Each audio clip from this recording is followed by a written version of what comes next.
Welcome to Surround Presents. Today we're featuring Once Upon a Project, the podcast where we go beyond the finished space to uncover the real thinking behind how great design comes to life. And today we're recording live from NeoCon. So if you hear a little extra energy in the room, that's why. Today we're living in a moment where everything is faster. More products, more content, more noise. We were just talking about noise. But here's the question I keep coming back to. What actually lasts in design? Because design isn't about products, it's about principles. And most of us have forgotten the difference. So today I'm joined by Wick Wolfe, president of Unica Vaev.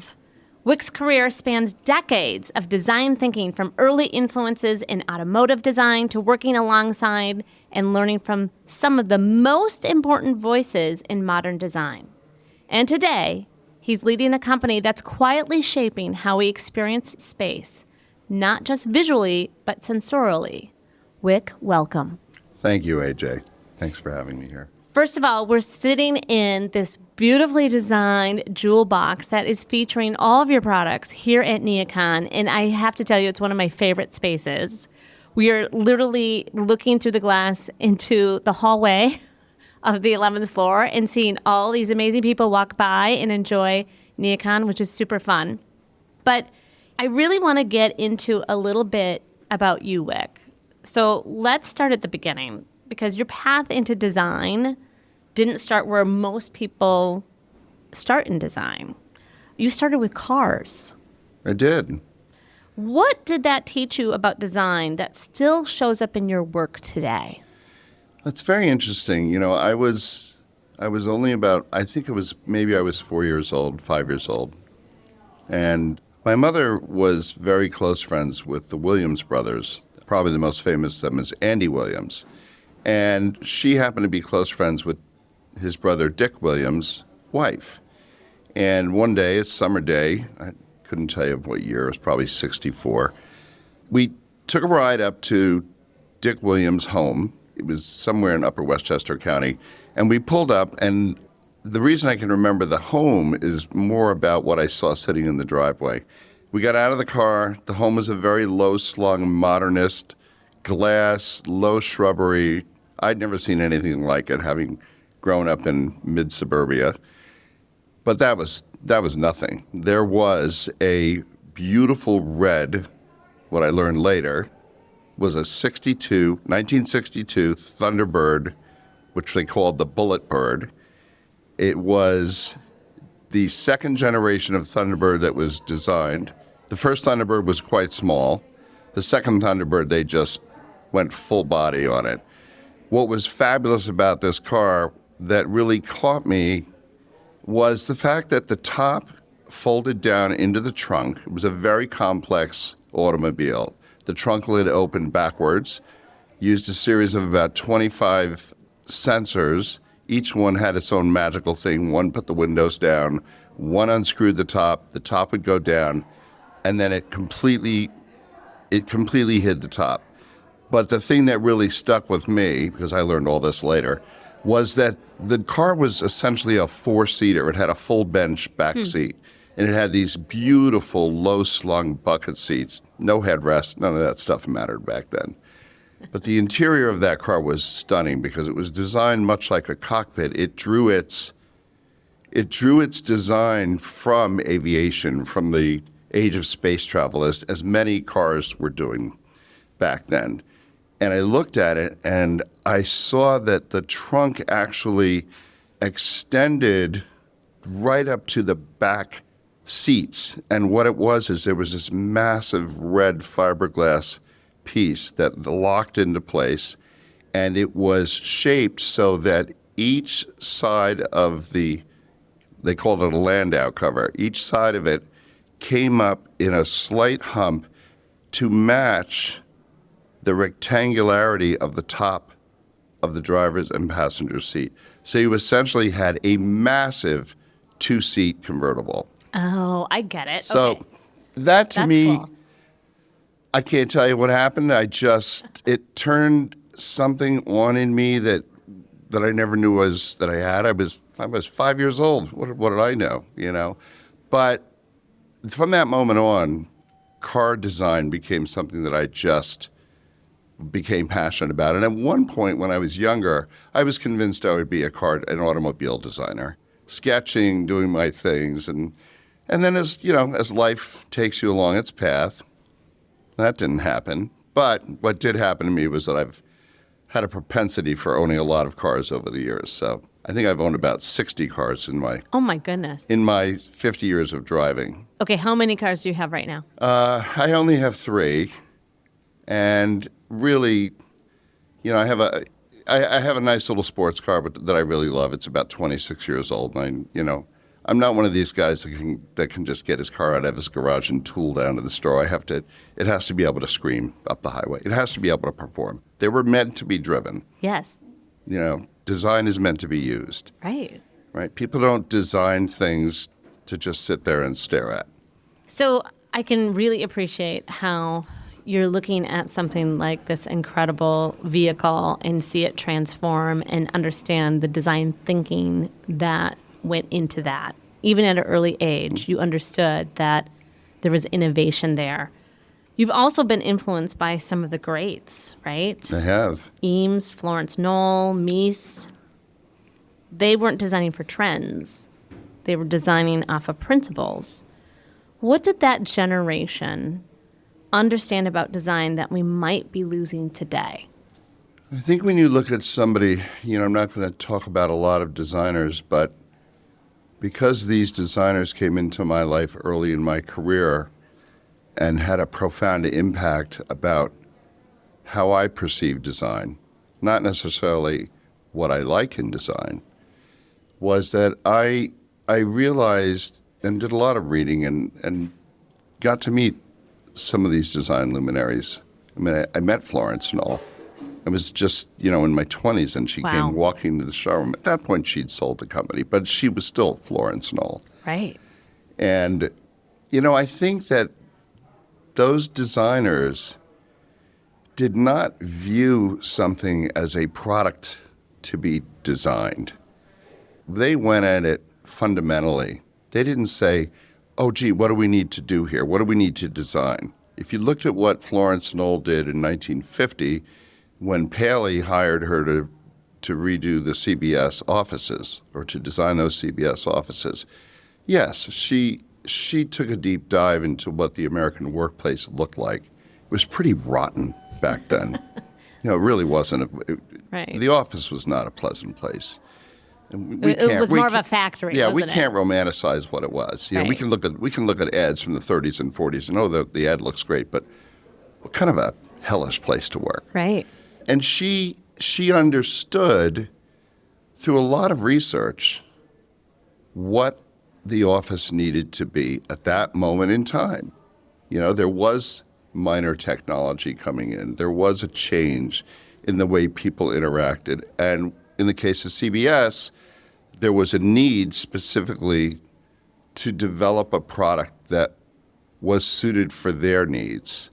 So she looked at it fundamentally. She didn't say, well, I have to design this desk and I have to design this chair.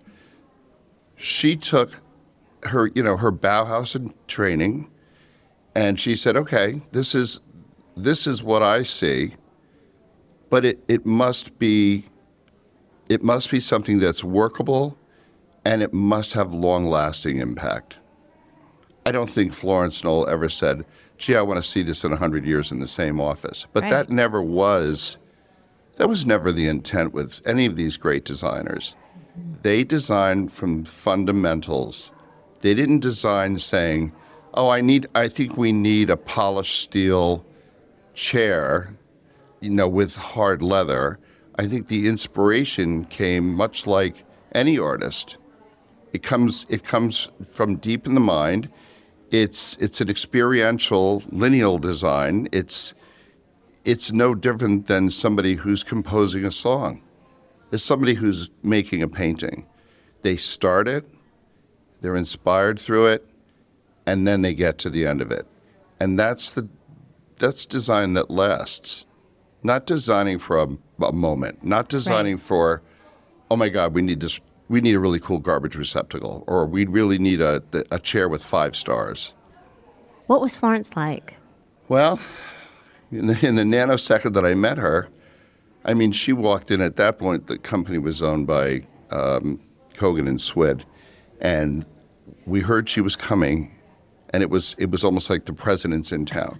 Right. I mean, every minion at Knoll was running hither and yon, because at that point we had introduced open office concept at Knoll, but the main showroom, which was a pioneering place to work because it was in Soho. They were the first company to open a showroom in Soho, and there was nothing else around. But it was filled with all of her design, all the Knoll classics, all the Knoll studio products. She walked in and she had a presence, a stoicness, but a friendliness. But at that point in her life, I think she was living up in Michigan, trimming her trees that go up to her house. She really was known for that. And she was very polite, and there wasn't a lot to say to her. She just kind of showed up, and everybody wanted kind of her opinion on things. And I never really got that. I never got those answers. But I have to tell you what, you were definitely in somebody's presence who was a great person. Yeah.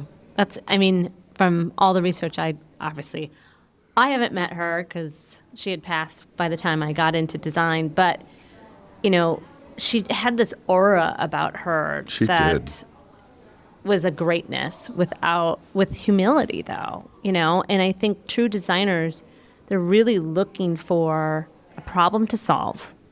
And that problem might be different today than it was back then, but you can see it's the beauty, it's everything that goes into it that makes it timeless and that you appreciate. So what were you doing in your career at that time? At Knoll? Mm-hmm. I had helped them open the showroom. I was a lowly entry-level guy, drinking from a fire hose. Accidentally got that job. I feel like my plans in life, everything led me right through. And I was very close friends with a gentleman whose daughter was a marketing manager at Knoll, and he knew that I had a passion for design. And he said, Wick, I've got to get you an interview with this company. I said, what company? And I did some research, as much as you could do in 1980. Yeah, there was no internet back then, Run to the library and find a book on Knoll. And my first interview was with the top 4 senior executives at Knoll, and there they are at Madison Avenue in their corporate offices because they had built the showroom a year or two later. And I remember walking into that showroom and feeling like it was like walking into an art gallery for me.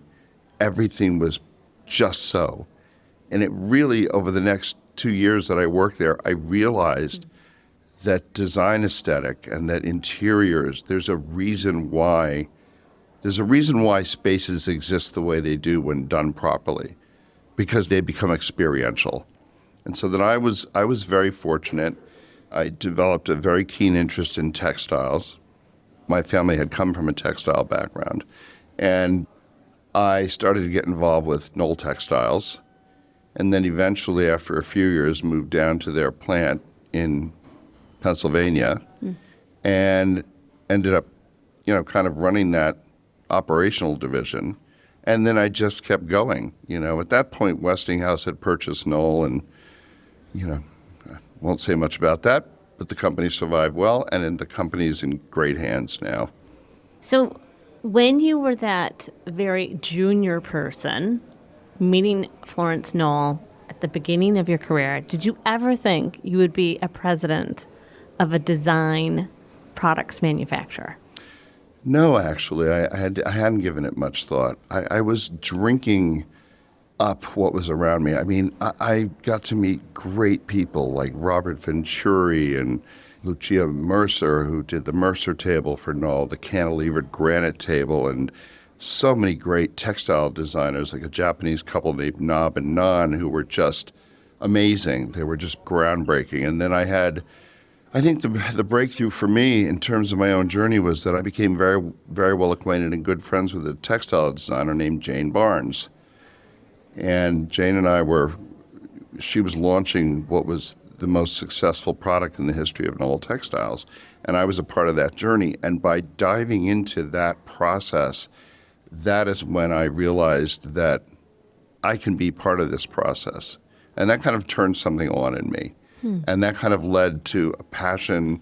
You know, when you're young, you're in your 20s, your late 20s, you're still developing. Right. You don't know what you want, but you do start to form opinions, and those opinions guide you. And mine took place primarily, I would say, in my early 30s, when my passion for not just design, but for the way a business can be run kind of led me to where I am. So I've had the opportunity to own a couple of companies and loved that. And I've been leading in this industry, not a leader, but leading my companies since the 90s. So I've been very fortunate. I've had good people around me. I've had great mentors, people that I can still call today. Old NeoConners never die. They just age out. Yes, we do. We do age out. But sometimes you still come back, even if we age out. You do. So one of the things that you've said to me, here we are at NeoCon, which is the Super Bowl of our industry, right? It's like when everyone is bringing out their new products, and it's new.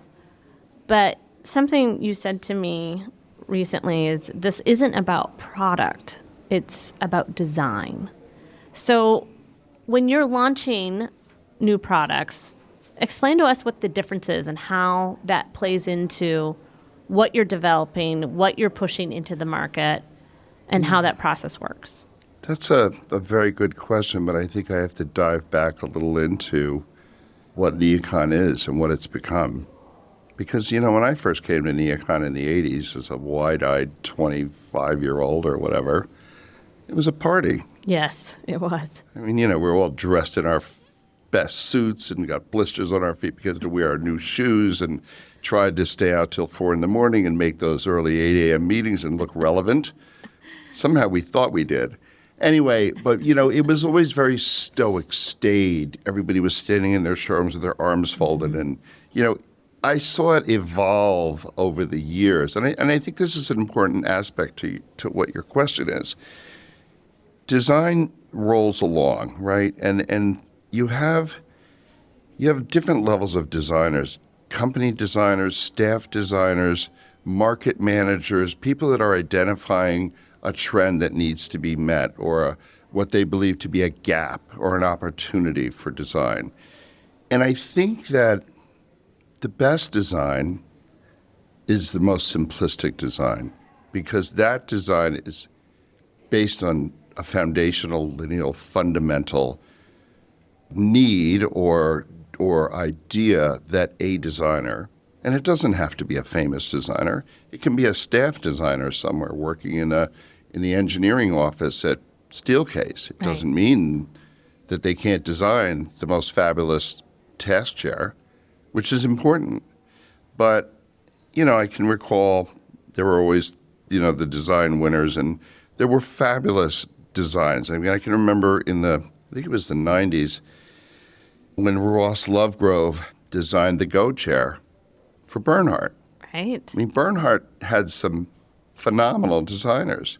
But, Ross Lovegrove didn't design that chair to say, well, people really need to sit in this chair. He designed this chair because it was his art. And Jerry Helling worked with him on that, and they made it come to market. And, that was the first chair made of magnesium. And we all now know that magnesium is very good for your health. So sitting in a Go chair is very good for you. But what I want to get to is, I think what's happening here, and this will get to our kind of design philosophy, we are experiencing a seismic shift in the way, I call them next gen. I try not to talk about Gen Zers, Gen Xers, millennials, because frankly, I can't care enough to figure out what year you were born in. I just observe people and how they get people. Right, the younger generation. And, I think every generation has to pay forward to the next generation. I saw it with my own parents. and what they went through and having to use a TV remote, and that was like foreign to them. And but what I see is, and this is a good example, even within my own family, there's an 8-year spread between my children. Now, my 32-year-old daughter, she's old school, Facebook, et cetera, et cetera. My 28-year-old daughter, a little bit more with it, it's not meant to be a criticism, it's just a different way that they process information. Right. It's a different way that they can get their information.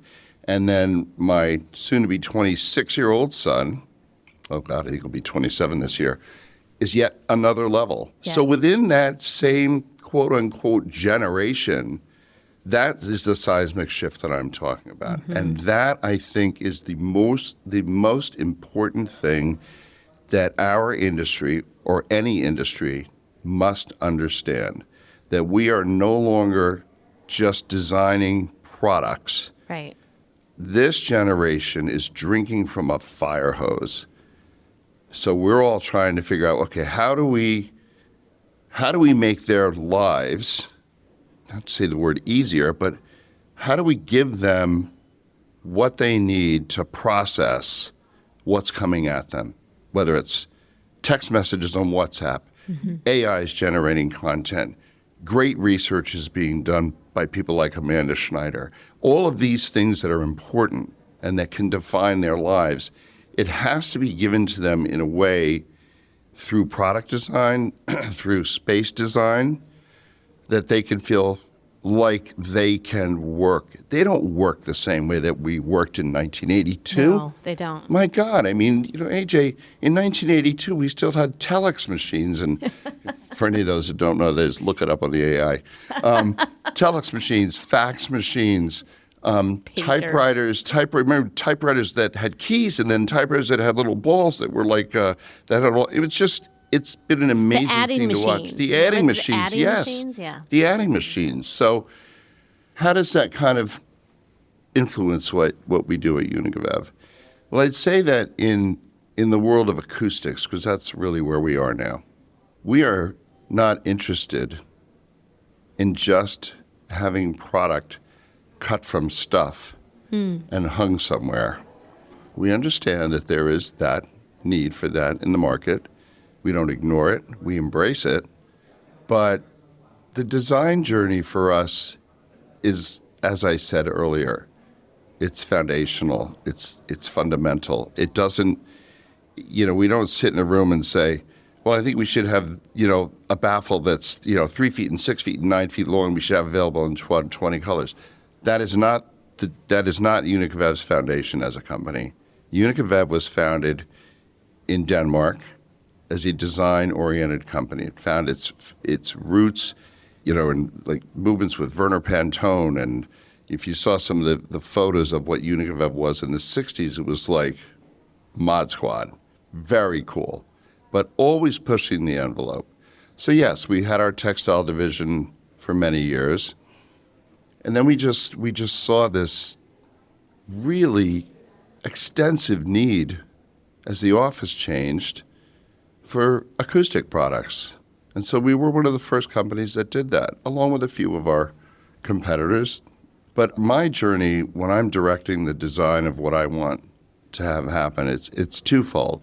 Number one, it's working with European partners in APAC, in Australia, and working with their design teams and coming up with products, designing products that are not just PET on a wall. Right. Although it's a valid product, PET.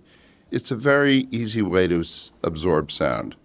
But clients don't walk out of a restaurant saying, gee, the NRC rating on that restaurant was just terrific. Didn't you think so, Bill? No, they don't say that. They come out and they say, oh my God, that was the worst dinner I ever had. Or I couldn't hear a thing you said. Or oh, I really like the interiors of this restaurant. It's very cool, but oh my God. Right. So our goal is to not just produce products that solve the problem, but products that solve the design problem, what I perceive to be the design problem. I find a lot of products to be quite boring, Yes. quite vanilla. And, I'm not interested. Not interested. I have to say, for the listeners that don't know, we have a partnership doing this podcast lounge here at NeoCon. And when Wick and his team came to me and said, okay, these are all of our products you can choose from, my design side of me had so much fun because there were so many great choices.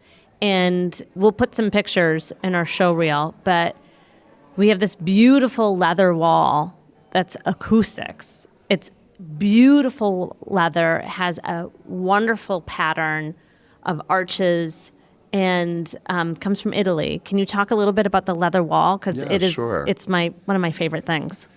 Well, I think it's been, for me, at least 8 years now of our more than probably 14-year journey in acoustics that I've continued to try to find products that will complement certain sound-absorbing materials. The biggest challenge is that we must comply, and this is really important to us, we must comply with certain codes. Right. Flammability being number one. Sustainability right up there with flammability. Sustainability is there. We've always, from the first time we introduced product, we were pioneers working with Google, Red List Chemical, the whole thing. So I've been down that journey. I get it. I live it. I understand it. But that's the baseline for you. The baseline. That's the baseline. Right. Sustainability must not be the one thing that drives design. Yes, it is important. I recognize that. Nor would I want to introduce a product that was not sustainable. But I do not approach a product design saying, well, gee, let's make this so that it has no VOCs. No, we're going to design the product, and then we're going to back into that to make sure that our materials are supporting sustainability. Because without sustainability, there really is no point. We don't want to leave that footprint. But in this case, the journey for this specific product was that I have been trying to find various surfaces, and my biggest challenge has been to find something that was interesting and meet all those criteria. For most important for me was always flammability, because without flammability, Yes. there is no product. Right. There's no product on a wall without meeting flammability. So, man, I spent years. I worked with quite a few famous companies that I'm not going to name because they're NDAs, but we worked really hard to come up with that, and we spent a lot of time, money, and effort. We designed some stunning products. They didn't pass. Alan Newberry, who's the CEO and founder of Pavoni Leather, an Italian brand, very well known in the residential segment, very well unknown in our market, and a company that supplies very high-end, both residential interior products as well as commercial products like Bentley, Ferrari, Maserati, Chanel. Here comes your cars. What's that? Yeah, it's the cars, exactly. Well, he hooked me on that right away. As I met him, he was introduced to me by a friend, and we met in New York. It was about 4.5 years ago. It was a lousy, rainy day. He flew in from London. I took the train, and my journey was easier. But out of that idea was we sat in a coffee shop, and we just started spitballing. Again, that was the foundation. I didn't say to him, I must have this product. Right. And that's what I alluded to earlier. The best designs do not come from somebody sitting in a boardroom saying, we need a 5-base chair and it's got to have a movable headrest because then you're backing into that. Yeah. The inspiration is not there. You're giving someone an edict. I'm not completely dismissing that. I understand that. In my mind, that's not how I work. So it took us 3 years to develop this. Wow. And when you look at this, you'd say, well, it's leather on a board. It's leather on a sound-absorbing material. But we had to source just the right sound-absorbing material. It had to be completely sustainable. The leather had to have a story, a sustainability story. Right. And we spent a lot of time selecting the best leathers from his line. And then we had to design together we designed the patterns. Patterns are, it's not unlike fabric, AJ. People react strongly to different patterns. It so happens that with fabric, after my many years, we all know that circles in fabric sell. Nobody knows why. I'm certain someone's written a book about it. Maybe we should get Amanda to check that out. I will. Circles and stripes in fabric. That's interesting. So, one of the things we did was develop a variegated stripe. Couldn't be a every half-inch stripe. It had to be variegated. I mean, you had to look at it and figure out what it was doing. What you're saying, I think, rings so true, because when I saw this pattern, and it's the Pele collection, right? When I saw this specific pattern, I instantly was drawn to it and went, oh, this is it. And I built everything off of that. And that's the part of design and the passion that drives people. We had a sustainability summit yesterday in the Metropolis Sustainability Lab, and here's the truth of it. We have leaders that are really trying to do all the right things with sustainability, but half the country is also sort of fighting that.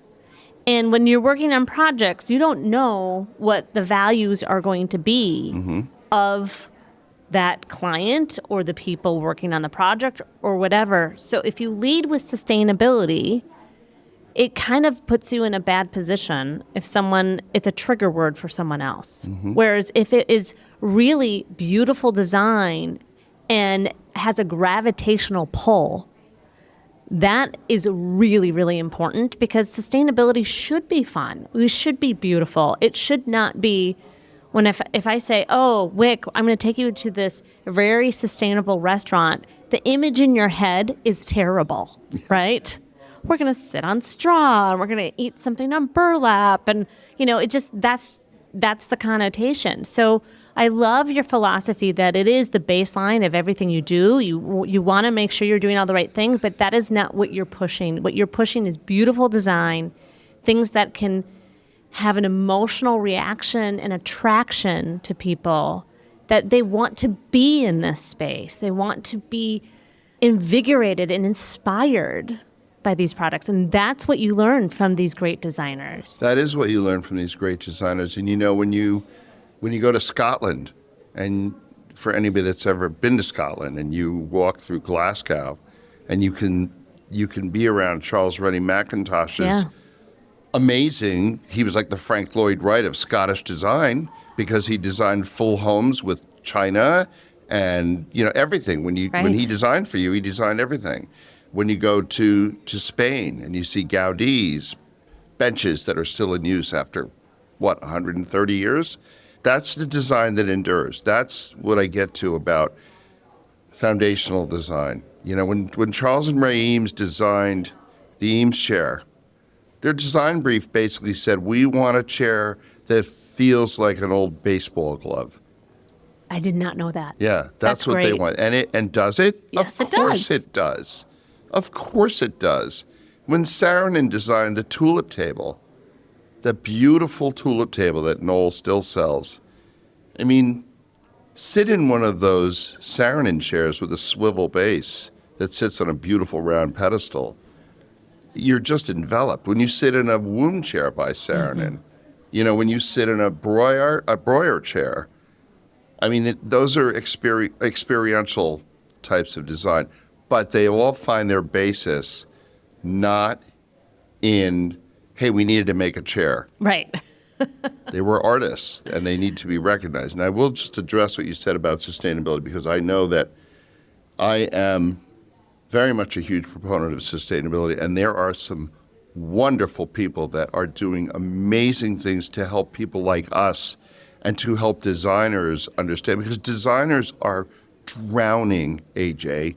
They are drowning in what is relevant with sustainability. Right. And it's not so much what's relevant as it is, where do they get their information from?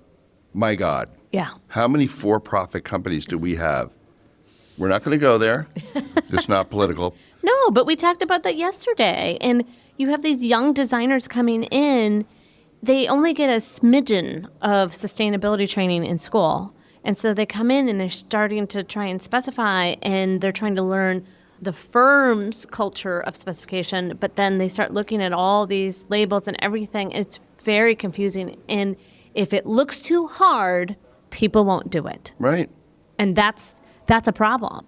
That So is a problem. how do we simplify? How do we make it easy? How do we make sure that there's a baseline there for everyone? And that's not an easy problem to solve. It's not, because we all want to design product that's going to be relevant. We all want to design product that's going to fit in, and we all want to be the leaders.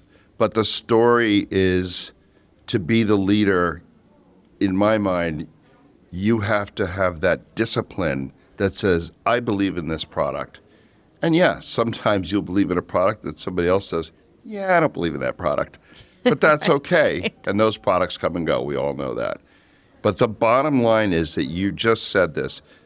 Even the designers, the workers, the designers, I hate the term worker, the people in the workforce, the non-designers, The users. the people that show up every day, that have to deal with all of this stuff coming. The world is going a massive shift, and we as a design community need to design products that fit in.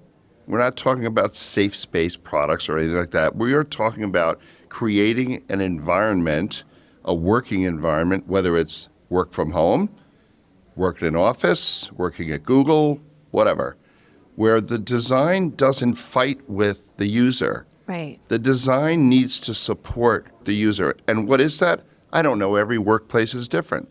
If you go to an architect and say, hey, I want you to build my house, you have great ideas, right? That architect may come up with something completely different that you're now walking in and saying, yeah, this is it. But you came to them with the foundation.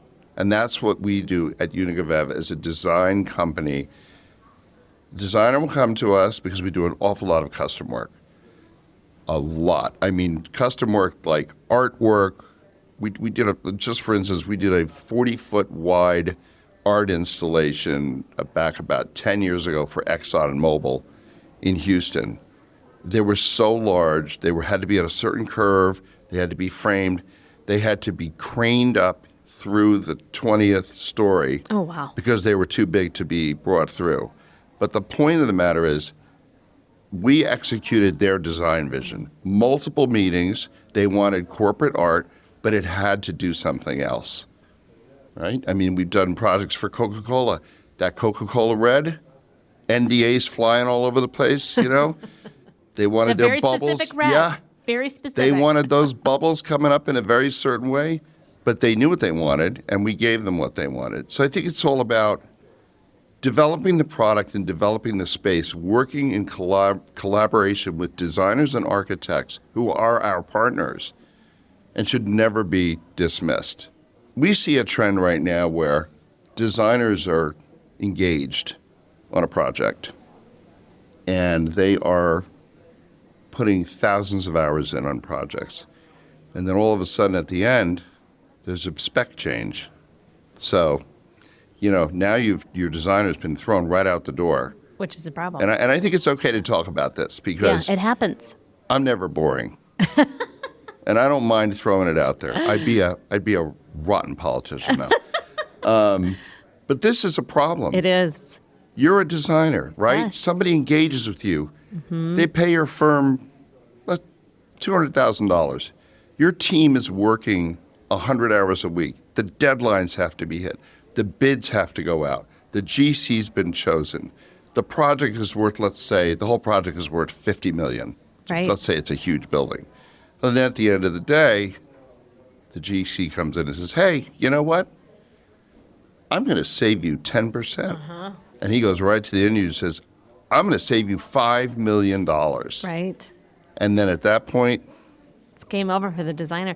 That's why, in many cases, it is. I ran a design build firm where I was running contractors. We bought everything and we had our people install it so I could control that. But you can't do that on these large projects. You can do it for small projects. So what we're seeing here now is, I know we're kind of going off topic, but it's still important. I think it's really important because these are the things that aren't talked about.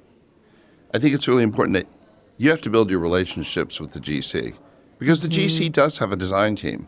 A lot of times they do, yeah. So now you're dealing with multiple levels. Yep. And you're still always trying to maintain that design integrity, right? So it is about the relationships. It is about the relationships, but it's always about the design. And if it ever is not about the design, game over. Game over for me. Well, and you see those projects. You walk in and you go, "This is not quite right. Why is this so off?" And it's because a lot of times that's what happens. Yeah. Things get value engineered, and the holistic design that was thought of didn't work. Sometimes. Sure, we have a product issue, you can't get something, and we have to sub it out and all of that, and that's the nature of our business. But I can't imagine what the space would look like if we couldn't have had this exact Pele design on this wall, because everything flowed off of that, right? Yeah. Everything flowed off of that, and we have all these beautiful purple arches. We have this beautiful rug that you guys created for us. We have this amazing light fixture that's an acoustical light fixture that's right above us. I mean, it all works together. It all has the same elements of circles and half circles and round, and it just makes the entire space because you have such a palette that we could pull all these things from. But if one of those things get changed, then something's off. Yes. And then it's incumbent on us to try to get in there sometimes and help that change. And we do that quite frequently, too. If we find something's going off the rails and we're looking for that order to come in and they say, oh, yeah, there's been some change, we jump right back in and redesign. That's what we have to do. And you do. We do. But that's what makes it last. And going back full circle to the beginning of our conversation about the great designers of the world, that is one of the things that great designers do. And great companies like you make sure that design intent is delivered. So I think what's so powerful about our conversation, especially being here at NeoCon, that in a world that's constantly pushing what's new, the real opportunity is to understand what's true. That's absolutely right. What is that true design that we're looking for? So, Wick, thank you. This was such a thoughtful conversation. Thank you, AJ. It's been delightful being here. And thank you to everyone here with us live at NeoCon. If this conversation sparked something for you, share it, send it, keep going. This has been Once Upon a Project. I'm AJ Paron. Thank you so much for listening. And a special thank you for my rock star production team, Rob Schulte and Rachel Senator. We are so happy to be here live from NeoCon and can't wait to bring you our next story.